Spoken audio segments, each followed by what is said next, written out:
energi di muka bumi. Sumber energi dapat berasal dari sumber daya alam yang ada di sekitar kita. Oleh karena itu, sumber energi dapat dibedakan menjadi dua.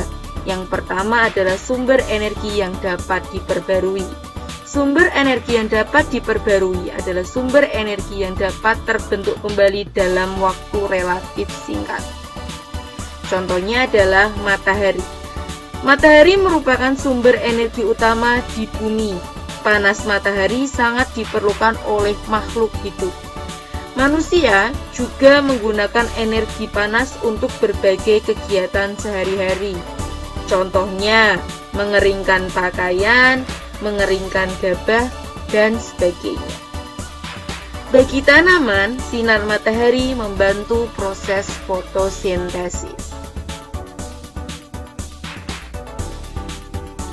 Yang kedua adalah angin. Angin dimanfaatkan untuk memutar kincir angin.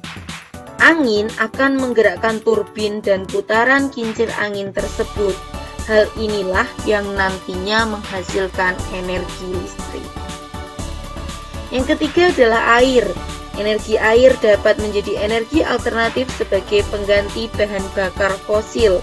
Sumber energi ini didapatkan dengan memanfaatkan energi potensial dan energi kinetik yang dimiliki oleh air.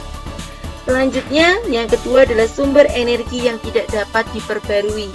Sumber energi yang tidak dapat diperbarui adalah sumber energi yang tidak dapat terbentuk kembali dalam waktu yang singkat.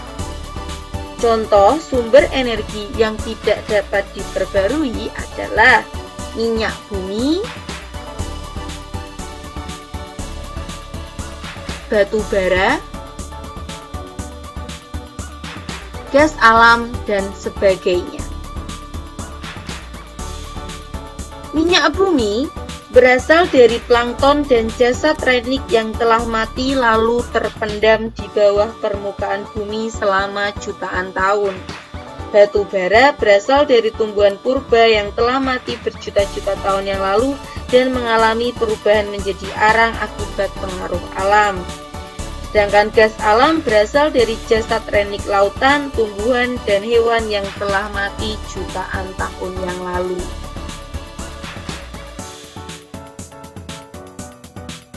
Selanjutnya, menyusun hasil laporan wawancara.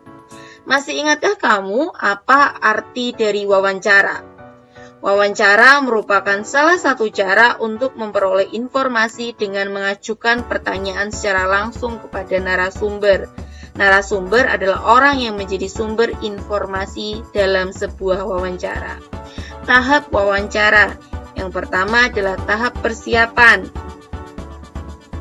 Tahap persiapan terdiri atas menentukan tema dan tujuan wawancara, menentukan informasi yang diinginkan, menentukan narasumber, serta menyusun daftar laporan. Yang kedua adalah tahap pelaksanaan. Tahap pelaksanaan terdiri atas penyampaian salam, memperkenalkan diri secara santun, mengemukakan tema dan tujuan wawancara, memulai wawancara berdasarkan daftar pertanyaan, mencatat pokok-pokok wawancara, serta mengakhiri wawancara dengan salam dan ucapan terima kasih. Yang ketiga adalah tahap penyusunan laporan. Setelah melakukan wawancara, buatlah laporan hasil wawancara dengan bahasa yang mudah dipahami. Susunlah laporan harus jelas, lengkap, dan sesuai fakta. Selanjutnya adalah hak dan kewajiban warga negara terhadap sumber energi.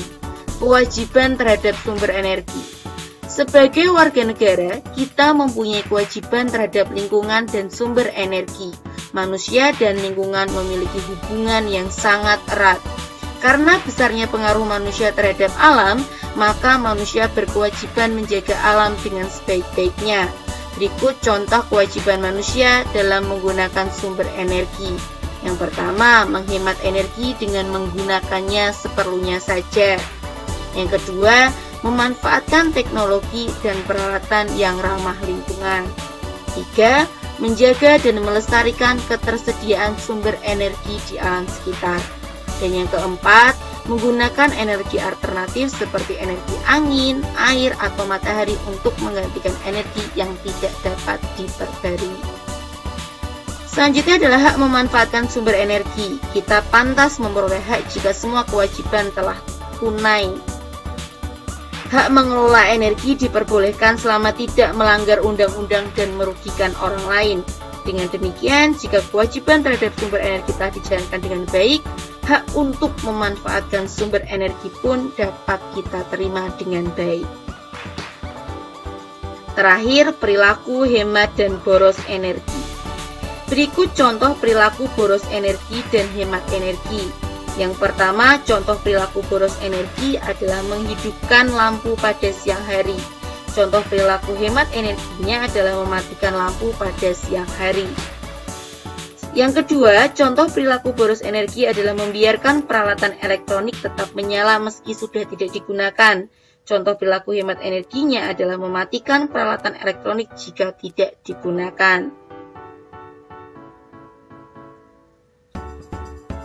Yang ketiga, contoh perilaku boros energi adalah menonton televisi sepanjang hari, sedangkan contoh perilaku hemat energi adalah menonton televisi seperlunya saja.